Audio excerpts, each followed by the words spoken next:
আজকের জুমাতে আমরা জানবার জন্য চেষ্টা করব আল্লাহ রাব্বুল ইজ্জাহ তিনি আমাদেরকে সৃষ্টি করেছেন।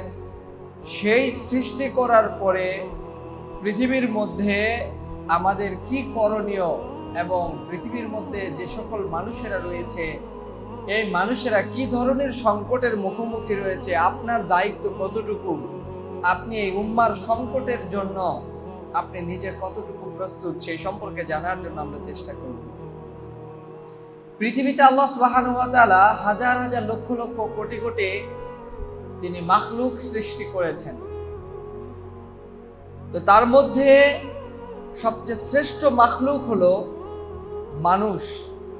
আল্লাহ সুবহানাহু ওয়া তাআলা এই মানুষকে তিনি সম্মানিত করেছেন দুটি জিনিস দ্বারা। কয়টি জিনিস ভাই? আল্লাহ সুবহানাহু ওয়া তাআলা পৃথিবীতে যত মানুষকে সৃষ্টি করেছেন সমস্ত মাখলুকের উপরে এই মানুষকে শ্রেষ্ঠত্ব দিয়েছেন, সম্মানিত করেছেন দুটি জিনিস দ্বারা। কয়টি? এক নম্বর হলো যে তাকে যে জ্ঞান তিনি দিয়েছেন, অর্থাৎ মানুষকে যে আল্লাহ সুবহানাহু ওয়া তাআলা যে জ্ঞান দিয়েছেন এই জ্ঞানের যে পরিধি আছে পৃথিবীর মধ্যে অন্য কোনো মাখলুককে, অন্য কোনো প্রাণীতে এই পরিমাণ জ্ঞানের পরিধি এবং লিমিট আল্লাহ সুবহানাহু ওয়া তাআলা কাউকে তিনি দেন নাই। দুই নাম্বার আরেকটা জিনিস হলো মানুষকে আল্লাহ সুবহানাহু ওয়া তাআলা ভাষার জ্ঞান দিয়েছেন। মানুষ বলার ক্ষমতা পায়, তাদের ভাষা জ্ঞান আছে। এই জন্য মানুষ যখন অপরাধ করে, অন্যায় করে, গুনাহ করে আল্লাহ সুবহানাহু ওয়া তাআলা তাদেরকে সুযোগ করে দিয়েছেন যে আল্লাহর কাছে তারা বলবে যে হে আল্লাহ আপনি আমাদেরকে ক্ষমা করে দেন। ইব্রাহিম আলাইহিস সালাম তিনি দোয়া করেছেন রব্বানা ওয়াবা'স ফীহিম রাসূলাম মিনহুম ইয়াতলু আলাইহিম আয়াতিক ওয়া ইউযাক্কিহিম ওয়া ইউআল্লিমুহুমুল কিতাব ওয়াল হিকমা।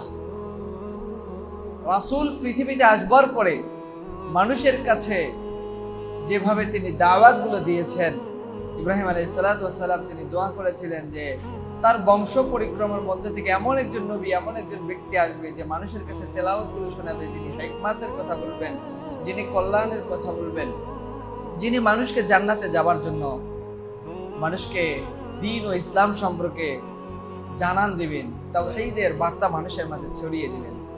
তাহলে দুটি বিষয় আমরা পেলাম যে মানুষের মধ্যে আল্লাহ সুবহানাহু ওয়া তাআলা এক দিয়েছে জ্ঞান, যেই জ্ঞানের পরিধি অন্য কোনো প্রাণী, অন্য কোনো মাখলুককে আল্লাহ সুবহানাহু ওয়া তাআলা দেন নাই, শুধুমাত্র কাকে দিয়েছেন? মানুষকে। দুই নাম্বার যে বিষয়টি বলেছি, মানুষকে আল্লাহ সুবহানাহু ওয়া তাআলা বলার ক্ষমতা দিয়েছেন, ভাষার জ্ঞান দিয়েছেন, যেটা আল্লাহ সুবহানাহু ওয়া তাআলা অন্য কাউকে আর তিনি দেন নাই। এছাড়া মানুষের রূপগত বিষয়গুলো যেগুলো আছে, কেউ বেটে, কেউ উঁচু, কেউ নিচু, কেউ লম্বা, কেউ দেখা যায় কালো বর্ণ, কেউ অনেক ধবধবে সাদা। আবার আপনি ইন্দোনেশিয়াতে যাবেন, বিভিন্ন থাইল্যান্ডে যাবেন, বিভিন্ন দেশে যাবেন, মানুষের রং বর্ণগুলো বিভিন্নভাবে আলাদা আল্লাহ তাআলা করে দিয়েছে। এই ব্যাপারে কোরআনের বর্ণনা হলো যে আল্লাহ সুবহানাহু ওয়া তাআলা মানুষের এই পার্থক্যগুলো বা মানুষের এই যে দৃশ্যমান যে জিনিসগুলো পরিবর্তন দেখি, কিছু মানুষ কালো, সাদা, কেউ বেটে, কেউ উঁচু, কেউ নিচু, কারো মাথায় চুল কম, বিভিন্ন ধরনের মানুষের রং বর্ণ আলাদা দেখি। কোরআনের বর্ণনা হলো যে আল্লাহ সুবহানাহু ওয়া তাআলা মানুষদের এই রং বর্ণগুলো আলাদা করে দিয়েছেন যাতে করে মানুষ একে অপরকে, আল্লাহ সুবহানাহু ওয়া তাআলা এমন একটি সুযোগ করে দিয়েছেন যাতে করে একে অপরকে চিনতে পারি আমরা। পৃথিবীর মধ্যে যে কোনো কোম্পানি, যে কোনো বিষয় আল্লাহ সুবহানাহু ওয়া তাআলা মানুষদেরকে যা কিছু দিয়েছেন আপনি হিসাব করে দেখবেন যে একটা ফোন, একটা মোবাইল, বিভিন্ন ধরনের ইনস্ট্রুমেন্ট আমরা যেগুলো দেখি কোম্পানিগুলো বানায়, তো কোম্পানিগুলো যে জিনিসগুলো বানায় সবগুলো প্রোডাক্ট বা কাছাকাছি জিনিসগুলো থাকে। যেমন মোবাইল, মনে করেন এই যে মোবাইলটা এখানে ধারণ করা হচ্ছে, এই একই মডেলের একই ফোন যদি নিয়ে আসেন তাহলে 100টা মোবাইল 100টা রকমই দেখা যাবে, মানে একই রকম দেখা যাবে, একই ব্র্যান্ড, একই কালার, একই যেহেতু মডেল, 100টা মোবাইলকে আপনি নিয়ে আসেন সামনে, 100টা মোবাইল এই যে মোবাইলের মডেল আছে মডেল অনুযায়ী একই দেখা যাবে, ভিন্ন কোনো আর রূপ এখানে আপনি দেখতে পারবেন। কিন্তু 9 মাইল মসজিদে আপনারা যারা নামাজ পড়তে আসছেন, একই বাপের সন্তান যারা আছেন, এক বাবা মার পক্ষ থেকে যে সমস্ত সন্তানগুলো হয়েছে 4-5 জন 6 জন, সেই সন্তানগুলোকে যদি আমরা দেখি তাহলে কাছাকাছি দেখতে পারবো, কিন্তু হুবহু আল্লাহ সুবহানাহু ওয়া তাআলা মানুষকে দেখেন একে অপরের যে ভিন্নতা তিনি দিয়েছেন, অবশ্যই আপনি ভিন্নতাগুলো সেখানে বুঝতে পারবেন। এজন্য 500 মানুষ এখানে আসছেন, 500 মানুষকে দেখেন, কারো চোখ এক এক রকম, কারো নাক এক রকম, কারো কান এক রকম, কারো মুখের অবয়ব এক রকম, কেউ উঁচু এক রকম, কেউ নিচু এক রকম, স্বাস্থ্যগত দিক থেকে এক রকম। এরকম আছে কোথাও যে পৃথিবীতে এরকম মোবাইল বা কোনো কোম্পানির একটা ব্র্যান্ডের মতো কোনো একটা জিনিস, একই মডেলের একই জিনিস একরকম হয়ে আসবে, 100 মানুষ বা 500 মানুষ থাকবে যেগুলা কেউ কাউকে দেখে চেনার কোনো উপায় নেই, একই ব্র্যান্ডের জিনিস হবে? এরকম আছে নাকি? এরকম আছে? আল্লাহ তাআলার অপার সৃষ্টি হলো মানুষ। পৃথিবীর মধ্যে মিলিয়ন মিলিয়ন বিলিয়ন বিলিয়ন পৃথিবীতে এত মানুষ আছে। আল্লাহ সুবহানাহু ওয়া তাআলা কোনো মডেলকে, কোনো জিনিসকে একদম হুবহু 100-তে 100 মিলিয়ে কোথাও দেন নাই। আপনি যান, আপনার মতো যদি হুবহু 100 থেকে 100% যদি কোনো মানুষ যদি আপনার চোখের সামনে থাকে, আপনি নিজেই তো দ্বিধাদ্বন্দ্বের মধ্যে পড়ে যাবেন। এই জন্য আল্লাহ সুবহানাহু ওয়া তাআলা মানুষের সৃষ্টিগত দিক থেকে এমনভাবে মহান রব্বুল আলামিন তাদেরকে সম্মানিত করেছে, মর্যাদাগুলো বিষয়গুলো সামনে দিয়েছে, যাতে করে মানুষ একে অপরকে চিনতে পারে। কোরআনের বর্ণনা হলো লিতাআরাফু, যে তোমাদেরকে আল্লাহ সুবহানাহু ওয়া তাআলা সৃষ্টি করেছেন যাতে করে তোমরা একে অপরকে কি করতে পারো? চিনতে পারো। তো সেই চেনার পর থেকে মানুষকে আল্লাহ সুবহানাহু ওয়া তাআলা শ্রেষ্ঠত্ব দিয়েছেন দুই কারণে। এক নাম্বার হলো তাদেরকে ভাষাগত জ্ঞান দেয়া হয়েছে, দুই নাম্বার হলো তাদের জ্ঞানের পরিধি অসীম করে দেয়া হয়েছে। তবে সেটা শুধু মানুষের মধ্যেই সীমাবদ্ধ। সেই জ্ঞানটা আবার মহান আল্লাহ সুবহানাহু ওয়া তাআলার চেয়ে যে মানুষের জ্ঞান বেশি, বিষয়টা আবার সেরকম নয়। কোরআনে একাধিক জায়গায় আল্লাহ সুবহানাহু ওয়া তাআলা চ্যালেঞ্জ করে বলে দিয়েছেন জ্ঞানীদের সম্পর্কে, বুঝবানদের সম্পর্কে, ফিকিরমান লোকদের জন্য আল্লাহ সুবহানাহু ওয়া তাআলা জায়গায় জায়গায় বলে দিয়েছেন যে আমি এরকম দৃষ্টান্ত দিয়েছি, উপমা দিয়েছি, সুতরাং হে জ্ঞানী মানুষেরা, হে বুঝমান লোকেরা, তোমরা কি দেখো না? তোমরা কি বুঝো না? অতঃপর তোমরা চিন্তা করো, আমার নিদর্শন সমূহগুলো দেখে তোমরা চিন্তা করো। আল্লাহ মানুষকে বুঝানোর জন্য কতগুলো শব্দ ব্যবহার করেছেন। ইরশাদ হয়েছে আফালা ইয়ানজুরুনা ইলাল ইবিলি কাইফা খুলিকাত। আল্লাহ বলছে আফালা ইয়ানজুরুনা ইলাল ইবিলি কাইফা খুলিকাত, তারা কি দেখে না যে আমি মরুভূমিতে যে উটগুলো ছেড়ে দিয়েছি, এই উটকে আমি কিভাবে সৃষ্টি করেছি? তারা কি সেটা দেখে না? আল্লাহ সুবহানাহু ওয়া তাআলা এটা বলার মাধ্যমে প্রমাণ করতে চেয়েছেন যে শত শত মাইল যে উটটা চলছে, সেই উটের চলার জন্য যে তার ম্যাটেরিয়াল দরকার, উপাদান দরকার, পানি দরকার, সে তো সেটা তার গন্তব্যে যখন যাওয়ার জন্য যখন চেষ্টা করে সেখান থেকে তো খেয়ে নেয়, এবং তাকে চলার জন্য মরুভূমিতে উত্তপ্ত যেহেতু গরম, এই গরমের মধ্যে চলবার জন্য উটের ভেতরের একটি জায়গা আছে, যেই জায়গার মধ্যে কমপক্ষে 10 থেকে 15 এবং 20 লিটার পর্যন্ত পানি সেখানে আল্লাহ তাআলা রিজার্ভ করার জন্য ব্যবস্থা করে দিয়েছে।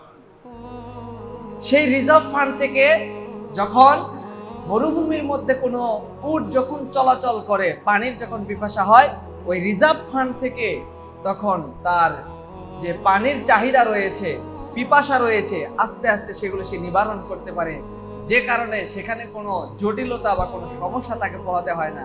এই জন্য আল্লাহ ইবিলকে দিয়ে, উটকে দিয়ে নিদর্শন দিলেন। আফালা ইয়ানজুরুনা ইলাল ইবিলি কাইফা খুলিকাত, তারা কি দেখে না যে আমি উটকে কিভাবে সৃষ্টি করেছি? শুধু তো এটা তো দেখলাম যে মরুভূমিতে যখন চললো, আল্লাহ সুবহানাহু ওয়া তাআলা প্রাণীগুলোকে যেগুলো সৃষ্টি করেছেন, ওয়াল আনআমা খালাকাহা লাকুম ফিহা দিফউ ওয়া মানাফিউ লিন-নাস, মানুষ যে গোশত খায় এবং চতুষ্পদ প্রাণীগুলো যেখানে তারা লালন পালন করে, এগুলো থেকে কি মানুষ ফায়দা মুক্ত? আপনার বাড়িতে যে 4টা গরু পালেন, এই 4টা গরু পালার কারণে যখন আপনি এটা লালন পালন করলেন, 6 মাস গেল, যাওয়ার পরে এটা যদি আপনি জব করে নিজে খান, অন্য কাউকে দেন, তাহলে মানুষ এখান থেকে ফায়দা পেল। আল্লাহ এটাই বলছে যে এখান থেকে মানুষ ফায়দা নেয়, উপকার নেয়। ওয়াল্লানা খালাকাহা লাকুম ফিহা দিফউ ওয়া মানাফিউ লিন-নাস, মানুষ এখান থেকে বিক্রি করে স্বাবলম্বী হতে পারে। মানুষ এই গরু বা চতুষ্পদ প্রাণীগুলো লালন পালন করবার মাধ্যমে যেরকম ভাবে বিক্রি করে তারা স্বাবলম্বী হয়, এখান থেকে তাদের আমিষ এবং তাদের শরীরের যে উপাদান দরকার, খাবার দরকার, এটা ভক্ষণ করার মাধ্যমে আল্লাহ সুবহানাহু ওয়া তাআলা এর মধ্যে তাদের জন্য রয়েছে উপকার। আবার এ ধরনের প্রাণীগুলো দিয়ে আপনি যখন রাস্তাঘাটে চলবেন, বিভিন্ন সময় ঘোড়া আপনি যানবাহনের জন্য যখন ব্যবহার করবেন, আপনি মাইলকে মাইল আপনি চলে যাবেন, আল্লাহ এখানে আপনার জন্য উপকার রেখে দিয়েছেন। আল্লাহ এগুলোর নিদর্শন দিয়ে মানুষের যে সম্মান রয়েছে, মানুষের যে মর্যাদা রয়েছে, আল্লাহ তাআলা এটা স্মরণ করে দিতে চেয়েছেন যে তোমাকে আমি দুটা জিনিস দিয়েছি, একটা হলো জ্ঞান আর একটা হলো তোমার ভাষা, আর বাকি সমস্ত মাখলুকগুলো, সমস্ত জিনিসগুলোকে আমি তোমার জন্যই, তোমার কল্যাণের জন্যই আমি সবকিছুকে অক্ষ করে দিয়েছি। সুবহানাল্লাহ। আজকে পাম্পগুলোতে মানুষ জ্বালানির জন্য সংকটে ভুগছে। পেট্রোল অকটেন নেওয়ার জন্য 2 লিটার আছে, 3 লিটার আছে, তারপরও আরো দরকার। মনে হচ্ছে যে না জানি কি একটা স্বর্ণ সম্পদে পরিণত হয়েছে। মানুষ এটা নিয়ে কত তাড়াহুড়া, এটার মূল্য মানুষ বুঝতেছে, কিন্তু মানুষ এটা বুঝার জন্য চেষ্টা করে না যে মানুষের শরীরের ভিতরে আল্লাহ সুবহানাহু ওয়া তাআলা যে উপাদান দিয়েছে, ওই পেট্রোল, ওই অকটেনের চেয়ে আল্লাহ সুবহানাহু ওয়া তাআলা 1000 গুণ সমৃদ্ধ আপনার শরীরের ভিতরে উপাদানগুলো দিয়েছে, যা আপনি কখনো কল্পনাও করেন নাই। দুনিয়ার মধ্যে যে সমস্ত মাখলুকগুলো আল্লাহ সুবহানাহু ওয়া তাআলা দিয়েছে, এগুলোতে নিদর্শন হিসেবে দিয়েছেন। এই পেট্রোল বলেন, অকটেন বলেন, জ্বালানিগুলো বলেন, যেই খনিজ সম্পদগুলো বলেন, এই সম্পদগুলো কে দান করেছে? কে দান করেছে? আল্লাহ দান করেছে। মধ্যপ্রাচ্য সহ আরো বিশ্বগুলোতে আল্লাহ সুবহানাহু ওয়া তাআলা যে পরিমাণ নিয়ামত রাজিগুলো সেখানে দিয়েছে, এই নিয়ামতগুলো তারা সঠিক কদর না করে তারা পশ্চিমাদের পা চেটে এই আল্লাহ সুবহানাহু ওয়া তাআলার নিয়ামতগুলোর সাথে তারা বেঈমানি করেছে। মানুষ দৃশ্যমান আল্লাহ সুবহানাহু ওয়া তাআলার অপরিসীম যে সম্পদগুলো তিনি দান করেন, এগুলোর সাথে মানুষ খেয়ানত করে। মানুষের শরীরের অবয়বে যে সম্পদগুলো আল্লাহ সুবহানাহু ওয়া তাআলা দিয়েছেন, এগুলোর সাথেও মানুষ খেয়ানত করে।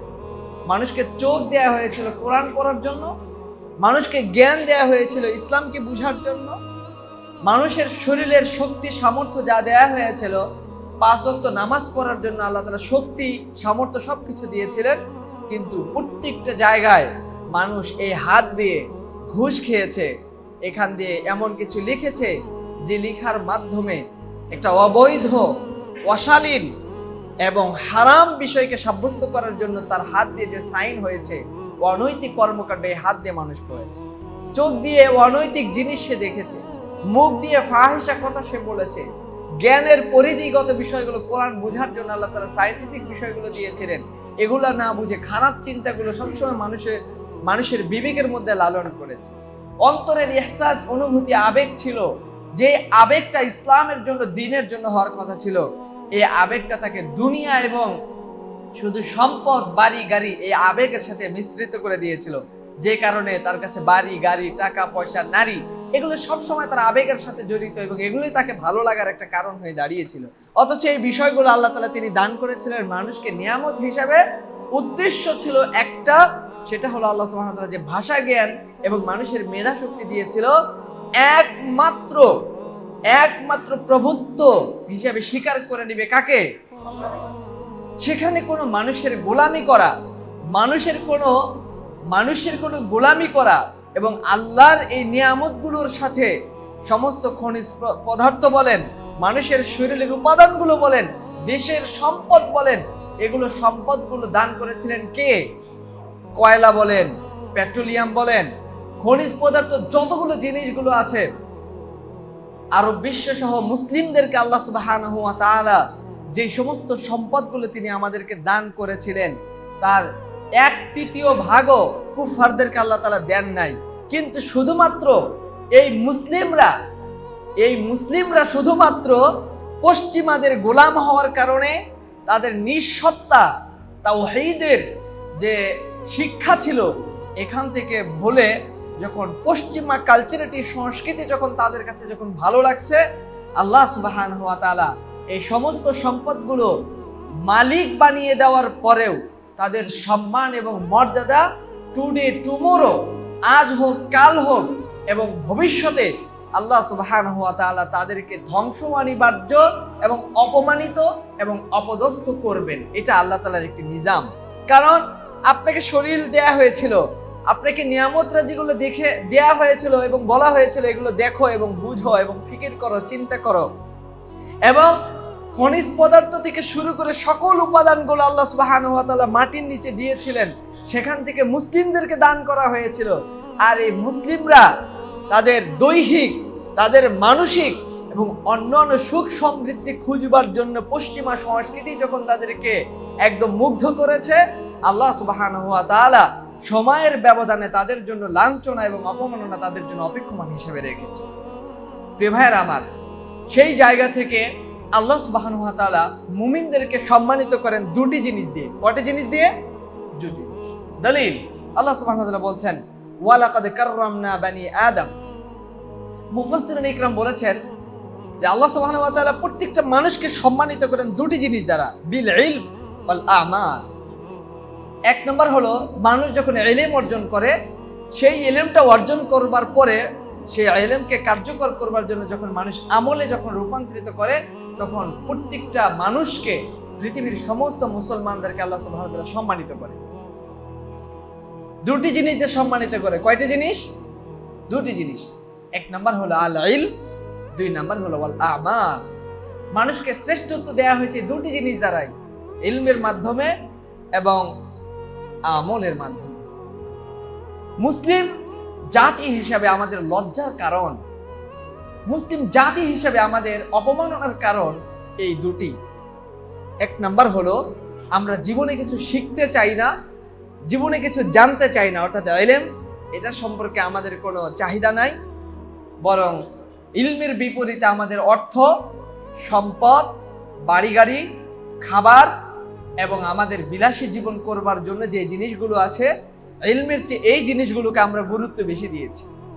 আমরা প্রতিনিয়ত কামাই করবার জন্য, রিজকের জন্য যেই জিনিসটা আমরা যতটুকু গুরুত্ব দেই, সত্যিকার কথা হলো কোরআনের বর্ণনা যেটি ওয়ালাকাদ কাররামনা বানি আদম, বনি আদমকে আল্লাহ তাআলা শ্রেষ্ঠত্ব দিয়েছেন। এই শ্রেষ্ঠত্ব কি দিয়ে দিয়েছেন? শ্রেষ্ঠত্ব দেয়া হয়েছে দুটি জিনিস দ্বারা, একটা হলো ইলম আর একটা হলো আমাল।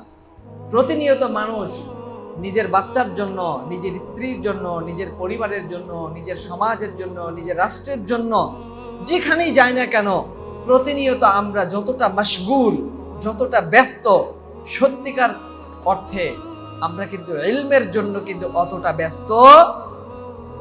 এই মুসলিম জাতির কখনো সম্মান এবং মর্যাদা পৃথিবীর মধ্যে স্থায়ী হবে না যতক্ষণ পর্যন্ত এই কোরআনের আয়াতকে সে না বুঝবে যে আল্লাহ তো বলেছিল যে বনি আদমকে তিনি শ্রেষ্ঠত্ব দিয়েছেন দুটি জিনিস দ্বারা, একটা হলো ইলম আর একটা হলো আমাল। ইলমের সম্পর্কে তো আমাদের চাহিদা নাই, আর আমলের ব্যাপারে যদি আমরা বলি তাহলে আমরা শুধুমাত্র আমলের চিন্তাটা যখন শুরু করা হয় তখন আমাদের একটা সীমাবদ্ধতার মধ্যে আসে। তো আমলের ব্যাপারে যদি আমি কোনো মুসল্লিকে যদি জিজ্ঞেস করি যে প্রিয় ভাইরা, আমল বলতে আপনি কি বুঝেন? আপনি নূর আলম ভাই না, বলেন তো দেখি যে আমল বলতে আসলে কি বোঝানো হয়? ইবাদত। সেই ক্ষেত্রে আমরা মনে করি যে 5 ওয়াক্ত মসজিদে নামাজ পড়া, কাউকে দান করা, তারপরে নফল নামাজ পড়া, সাদাকা করা, এগুলোই তো আমল হিসাবে আমরা জানি, তাই না? এছাড়া ডেফিনেটলি আলাদা করে আমল হিসাবে আরো ভিন্ন কিছু মাথার মধ্যে, মানে ইনস্ট্যান্ট ভাববার জন্য বলছি আমি, যে আমল বলার সাথে সাথে কি আসে? হজ, যাকাত, সালাত, তারপরে আপনার সিয়াম, এগুলোই তো আমাদের আমল হিসাবে মাথায় আসে, ঠিক না? এটাই চিন্তায় আসার কথা। কিন্তু বাস্তব কথা হলো, মানুষ যখন পৃথিবীর মধ্যে জন্মগতভাবে যখন আসে, জন্ম হয় একদম মৃত্যু পর্যন্ত যা করে সকল কিছুকেই কাজ বলা হয়। ভাই বসেন, থাক। এই সবগুলো বিষয়কে কি বলা হয়? কাজ বলা হয়। এই কাজের জিনিসটার আরবি শব্দের নামই হচ্ছে আমল। এটার নামই কি?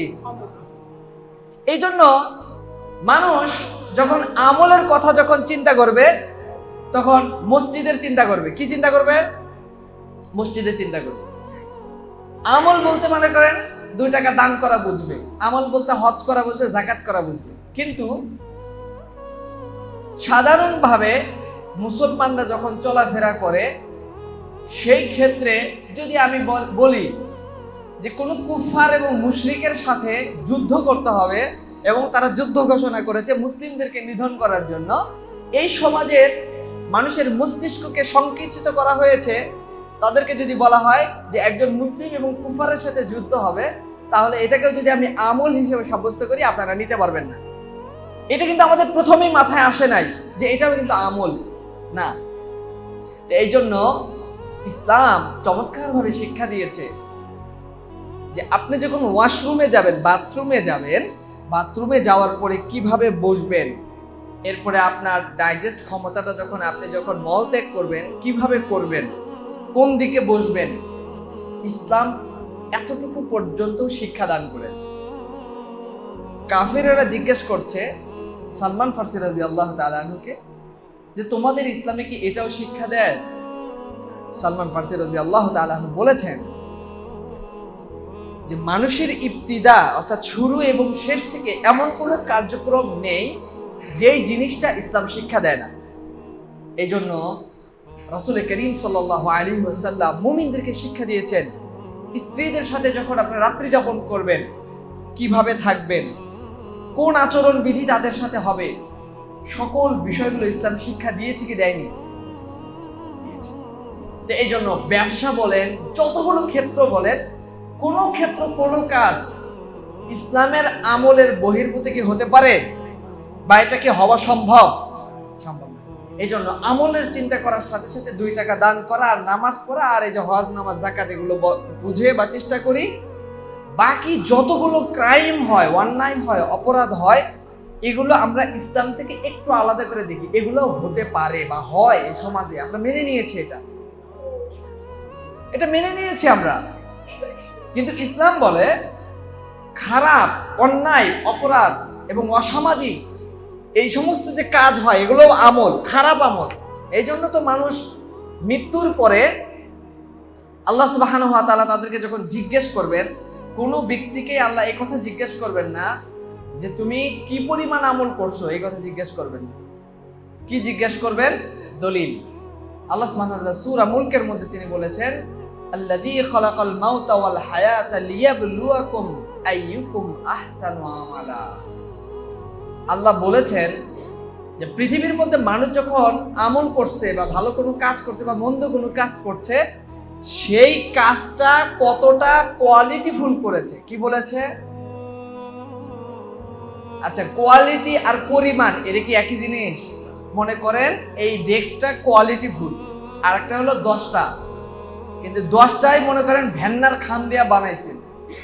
ভেন্নার খাম বুঝেন? একটা গাছ আছে, ওই গাছ আমাদের এলাকার নাম বলে ভেন্না, মানে বাড়ি দেওয়ার আগে ভেঙে পড়ে যায়। ওইটা দিয়ে আপনি 10টা ডেস্ক বানাইছেন আর আপনি ওগুলো সব বাদ দিয়ে শাল কাঠ দিয়ে একটা বানাইছেন, তাহলে এটাকে বলা হয় কোয়ালিটিফুল। এটাকে কি বলা হয়? তো এই আয়াতের মধ্যে মুফাসসিরিন ইকরাম বলেছে আল্লাযী খালাকাল মাউতা ওয়াল হায়াতা লিয়াবলুয়াকুম আইয়ুকুম আহসানু আমালা লা আকসারু। অর্থাৎ মুফাসসির এখানে বর্ণনা করছে যে আল্লাহ বলে নাই যে কে কত বেশি আমল করছো, এই কথা আল্লাহ বলেই নেই। আল্লাহ বলছে যে আমি মৃত্যুকে এবং জীবনকে, এই 2টা জিনিসকে দান করেছি। একটা কারণ সেটা হলো যে মৃত্যুর পরে প্রত্যেকটা মানুষ কে কতটা ভালো করে, চমৎকার করে, কোয়ালিটিফুল ভাবে কাজ করেছে, এটাই আমি দেখব। কি দেখব? এই জন্য হাদিসের মধ্যে রাসূল করিম সাল্লাল্লাহু আলাইহি সাল্লাম বলেছেন ইন্নাল্লাহা লা ইয়ানজুরু ইলা আজসামিকুম ওয়ালা ইলা সুওয়ারিকুম ওয়ালাকিন ইয়ানজুরু ইলা কুলুবিকুম ওয়া আমালিকুম। রাওয়াহু মুসলিম। নবী সাল্লাল্লাহু আলাইহি ওয়াসাল্লাম বলেছেন কিয়ামতের দিন আল্লাহ সুবহানাহু ওয়া তাআলা কারো স্বাস্থ্য, শরীর, অবয়ব এগুলো কিছুই দেখবেন না, বরং তার ভালো কোয়ালিটিফুল আমলটাই তিনি কি করবেন? দেখবেন। এই জন্য মসজিদে যখন আমরা টাকা দিব, আমাদের উচিত হলো সবচেয়ে পছন্দের যে নোট, যে পছন্দের টাকাটা আমার সবচেয়ে কাছের যেটা, এইটাই আল্লাহর ঘরে এসে দেওয়া উচিত। কি বলেন আপনারা? যেই টাকাটা ছেঁড়া, চলছে না, অথবা পয়সা মানুষ নিতে বিরক্ত হচ্ছে, এবং মসজিদে এসে আপনি উপর থেকে টাস করে দিচ্ছেন, শব্দ হচ্ছে, আশপাশে একটু জানান দিলেন যে আমি মসজিদে 2 টাকা দান করলাম। কথা বুঝতে পেরেছেন? তো এইটা যদি অবস্থা হয়, তাহলে কিয়ামতের দিন আমাদের এই আমলগুলো কি কোয়ালিটিফুল হবে নাকি আনকোয়ালিটি হবে? এই জন্য আল্লাহ বলছে কোয়ালিটিফুল আমল করতে হবে। কি করতে হবে? কোয়ালিটিফুল আমল করতে হবে। এই কোয়ালিটিফুল আমলগুলো যদি করতে চাই, তাহলে আমাদেরকে সিরিয়াস মুসলমান হতে হবে। ভাই, কি মুসলমান হতে হবে? হয় ইসপার নয় উসপার, একদিকে আসতে হবে। হয় খাঁটি মুসলমান, আর না হলে আমি কিছুই না, দুইটার একটা। তো মাঝখানে যদি আপনি থাকেন, আছে জান্নাত আর জাহান্নাম, এখন আপনি কোথায় যাবেন? এটা আমার প্রশ্ন। আল্লাহ বলছে যে যারা জান্নাতে যেতে চায় তাদেরকে কোয়ালিটিফুল হওয়ার পরে আমি তাদেরকে জান্নাত দিব। এই জন্য আল্লাহর একটি গুণাবলী হলো তিনি পবিত্র। তিনি কি? সত্তাগতভাবে পবিত্র। এবং যাদেরকে জান্নাত দিবেন আল্লাহ সুবহানাহু ওয়া তাআলা তাদেরকে পরিশুদ্ধ করে, তাদেরকে মাফ করে দিয়ে, ক্ষমা করে দিয়ে গুনাহগুলো যেগুলো, তিনি গুনাহ মানে অপরাধ, এই অপরাধগুলো হলো আমরা এই যে গাড়িতে মোবাইল তুলি না, মোবাইল, এটা কালো দেখা যায় না? এই কালো জিনিস যদি আমার সাদা জিনিসের উপরে যদি লাগে, তাহলে কি এটা খুব সুন্দর দেখা যাবে?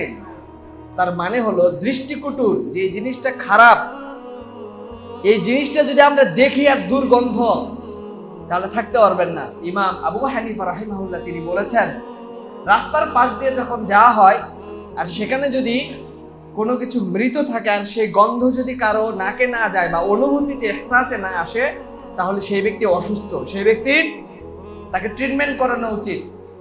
আর কোন মুমিন যখন পাপ করে, অপরাধ করে, পাপাচারি করে, তার কাছে যদি দুর্গন্ধ না যায়, খারাপ না লাগে, এটা যদি সে না দেখে, না বুঝে, তাহলে সেই মুমিন অসুস্থ, তার ট্রিটমেন্ট করানো জরুরি। আর এই ট্রিটমেন্ট করানোর জন্য বর্তমান সময়ে পৃথিবীতে 5টা সংকট চলতেছে, যেই সংকটের মুখোমুখি সকল মুসলমানগুলো আছে। এই উম্মার সংকটে আমাদেরকে কাজ করা দরকার এই আমলের উপরে কোয়ালিটিফুল করার জন্য। এখন ভেবে দেখবেন আপনি সকল কাজগুলো যা করছেন এটা কার প্রয়োজনে করতেছেন। আমি জাস্ট খালি 5টা শিরোনাম বলবো, আপনি একটু মিলিয়ে নেবেন যে বর্তমান সময়ে এই উম্মার সংকট, অর্থাৎ আমলটা কোয়ালিটিফুল না হওয়ার কারণে কয়েকটা জিনিস সংকট আছে। এগুলো শুধু আমাদের এই হুজুরদের দায়িত্ব না, সবার দায়িত্ব। চিন্তা করবেন। 1 নাম্বার, বর্তমান সমাজে যে উম্মার সংকট বা কোয়ালিটিফুল আমল না হওয়ার কারণ, 1 নাম্বার কারণ কোরআন বিমুখতা। 1 নাম্বার কি? 2 নাম্বার হলো মাকাসাদে শারঈয়া। মাকাসাদে শারঈয়া মানে হলো আপনি রাস্তায় পেশাব করবেন, এই পেশাবটা পূর্ব দিক করবেন না পশ্চিম দিক করবেন, এটাও ইসলাম বলেছে।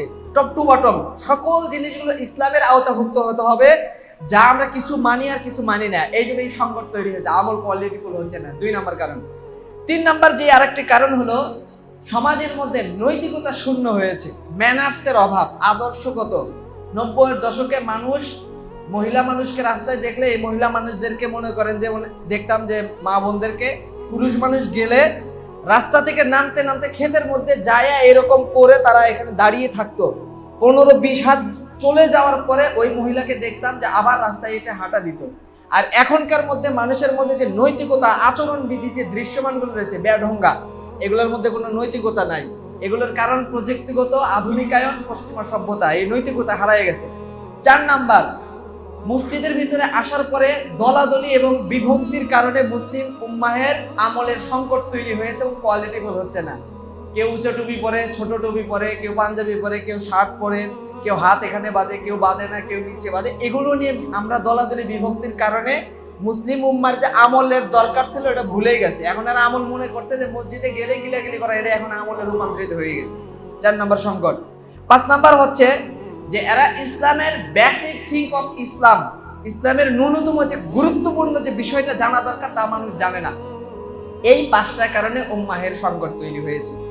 এখন কথা হলো, আল্লাহ মানুষকে সৃষ্টি করেছিলেন একটা কারণে, সেটা হলো মানবের কল্যাণে। সকল মানুষের জন্য আল্লাহ আপনাকে সৃষ্টি করেছেন, অর্থাৎ শুধুই আপনি আপনার জন্যই সৃষ্টি করেছে আল্লাহ, বিষয়টা এরকম নয়।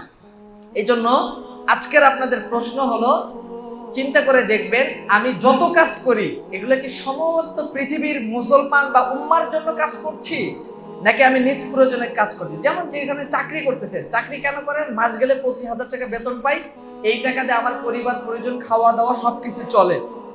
আর যদি আপনি চিন্তা করেন যে হ্যাঁ আমার এই চাকরির মধ্যে মহান একটা কাজ আছে বা একটা ভালো কাজ আমি করতেছি, টাকা তো আমাকে এমনিও আসতেছে অমনিও আসতেছে, কিন্তু আমি উম্মার কল্যাণের জন্য আমার এই চাকরি বা আমার এই কর্মসংস্থার মধ্যে 5টা জিনিস আমি কাজ করছি। এই জিনিসের মধ্যে মানুষের এই কল্যাণমূলক আমি এই চিন্তাটা কাজ করছি। তাহলে নিয়তের বিশুদ্ধতার কারণে সেই কাজটা উম্মার প্রয়োজনে হয়। কার প্রয়োজনে হয় ভাই? আর যখন মনে করেন যে আমি খাবো, আমি পড়বো, আমারই সব দরকার, এটা হলো নিজ প্রয়োজনে। এগুলা কি? এই জন্য যে আমল বা যেই কাজই করেন না কেন, এগুলাকে কোয়ালিটিফুল করার জন্য আজকের কোশ্চেন হলো যে সমস্ত কাজ যা করি, বউ বাচ্চাকে পালতেছেন, যদি নিয়ত এরকম থাকে যে এরা দুনিয়ার মধ্যে এই বউয়ের মাধ্যমে কয়টা সন্তান হবে, এই সন্তানগুলো আজ থেকে 100 বছর পরে এই 9 মাইল মসজিদের নেতৃত্ব দিবে, 9 মাইল মসজিদের আবাদ করবে, একটা মাদ্রাসা হবে, ভালো কাজ করবে, অমুক করবে, তমুক করবে, সন্তানাদি আল্লাহর ইবাদত করবে, এরা ভালো কোনো আমল করলে এর সওয়াব আমি পাবো। নিয়ত যদি এরকম থাকে। আর যদি মনে করেন যে এক বানাবো আমি নাট বল্টু, মনে করেন এলাকার মনে করেন শয়তান বদমাশ আদমাইশ বানাবো, তাহলে তো নিয়ত এরকম থাকার কেন, ওইটাই হবে। সেই জন্য প্রত্যেকটা জিনিসের মধ্যে ভালো নিয়তের মাধ্যমে ওই কাজকে আপনি নিজ প্রয়োজনে মনে করতে পারেন অথবা উম্মার প্রয়োজনে মনে করতে পারেন। আপনাদের কোশ্চেন হলো, অর্থাৎ আপনাদের কাছে আমি এই কোশ্চেন ছেড়ে দিলাম যে আমাদের জীবন ব্যবস্থার সকল কাজগুলোকে আমরা উম্মার প্রয়োজনে করছি নাকি নিজ প্রয়োজনে করছি? যদি নিজ প্রয়োজনে করে থাকি, তাহলে এই উম্মার সংকটের যে 5টি কথা বললাম, এই উম্মার সংকট পূরণের জন্য আল্লাহর সামনে দাঁড়াবেন যখন, আপনি কি একদম দায়মুক্ত? সাদাকাল্লাহ। আসসালামু আলাইকুম ওয়া রাহমাতুল্লাহি ওয়া বারাকাতুহু। খুতবা শেষ, এখন 4 রাকাত সুন্নাত নামাজ পড়াবো ইনশাআল্লাহ।